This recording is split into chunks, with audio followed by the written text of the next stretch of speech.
गृह युद्ध में चल रहा है सूडान। उत्तराखंड के नंदकिशोर ने बताया प्लान। न खाने को है न पीने को पानी, नंदकिशोर की रुला देने वाली कहानी।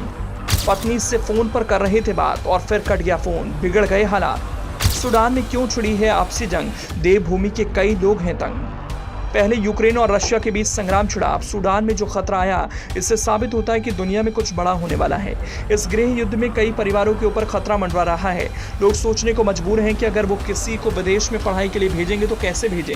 हालात बिगड़ने जा रहे हैं क्योंकि भारत को भी उस गृह युद्ध से काफी नुकसान होने वाला है। सूडान में छिड़े हमले की तस्वीरें सिर्फ एक तस्वीर नहीं बल्कि उजड़ते परिवार और टूटते बिखरते देश की तकदीर है। इसलिए इस राहत से बचने की गुजारिश की जा रही है, लेकिन किसी को कुछ समझ नहीं आ रहा। सूडान की राजधानी खार्तूम और देश के अन्य हिस्से में जिंदगी ने बीते हफ्ते अचानक नया मोड़ ले लिया, जब इस अफ्रीकी देश पर कब्जे को लेकर दो सैन्य बल आपस में भिड़ गए। एक समय तो साथ साथ काम किया, लेकिन अब अचानक इस मोड़ में आ गए, एक दूसरे को खत्म करने को आमादा हैं। लेकिन इस युद्ध में जहां भारत अपने फंसे लोगों को वापस ला रहा है, तो वहीं उत्तराखंड के कई लोग अभी भी सूडान में फंसे हैं। उत्तराखंड के फंसे लोगों का परिवार सरकार से उम्मीद लगाए बैठा है। न रात को किसी को नींद आ रही है और न ही दिन में किसी को उम्मीद दिख रही है।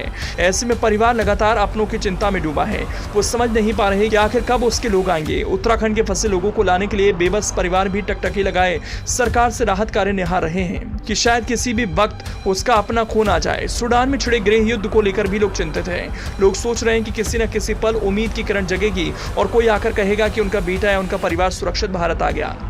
सूडान में उत्तराखंड के फंसे लोगों की राहत तलाश रहा परिवार। सूडान में छिड़ा गृह युद्ध धीरे धीरे बढ़ता जा रहा है। जैसे जैसे युद्ध गंभीर हो रहा है तो प्रदेश के परिवार वालों का दर्द भी बढ़ता जा रहा है। सूडान में चल रहे गृह युद्ध ने उत्तराखंड के कई परिवारों की चिंता बढ़ा दी। उत्तराखंड के कुल 7 लोग सूडान में फंसे हैं, जिनसे परिवार का कोई संपर्क तक नहीं हो पा रहा। बीते 21 अप्रैल से परिवार उम्मीद में बैठा है किसी का कॉल आ जाए, लेकिन ऐसा नहीं हो रहा क्योंकि उधर से किसी से संपर्क नहीं हो पा रहा। परिवार वाले केंद्र सरकार से मदद की गुहार लगा रहे हैं। पुलिस ने उन लोगों के बारे में केंद्र सरकार को सूचना दे दी है जो अपनों के पास लौटकर नहीं आ पा रहे। सूडान में फंसे लोगों में देहरादून के रहने वाले नंदकिशोर भी शामिल हैं। देहरादून में रहने वाले नंदकिशोर से उनके परिजन बीते 3 दिन से संपर्क नहीं कर पा रहे। परिजनों ने बताया कि आखिरी बार नंदकिशोर ने 21 अप्रैल को फोन किया था। उन्होंने पत्नी को बताया था कि सूडान में खाने पीने की दिक्कत शुरू हो गई है। बातचीत पूरी भी नहीं हुई थी कि तभी फोन कट गया। 64 साल के नंदकिशोर को बीते 20 मार्च को गुजरात के ठेकेदार ने 6 लोगों के साथ सूडान के खार्तूम भेजा था।